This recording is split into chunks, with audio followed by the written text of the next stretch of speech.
सायद अस्ति अब आज खेल्ने रे ठिक छ म ब्याटिङ गर्छु एकछिन मात्र होइन अनि अब अरू त के भनौँ अब यहाँ राजु सर हुनुहुन्छ अब सुभाष सर उहाँलाई चिन्छौ नेपालको प्लेयर हो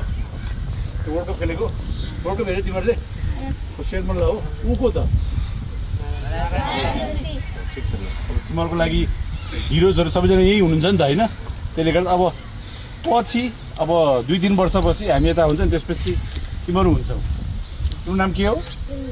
प्रिन्स यसरी अब प्रिन्स पछि नेपालको लागि अन्डर 15 अन्डर 17 खेल्यो भने के हुन्छ हामी प्रिन्सको लागि सबैजना के गर्छौँ ताली बजाउँछौँ होइन सो त्यसको लागि अहिलेदेखि नै you have to work hard मेहनत गर्नु पर्यो स्कुल र पढाइ चाहिँ छोड्नु भएन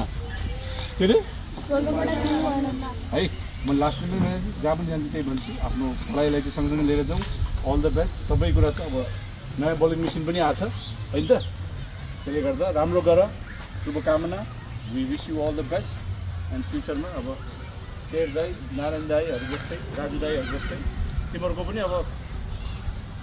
पालि आउँदैछ होइन के हो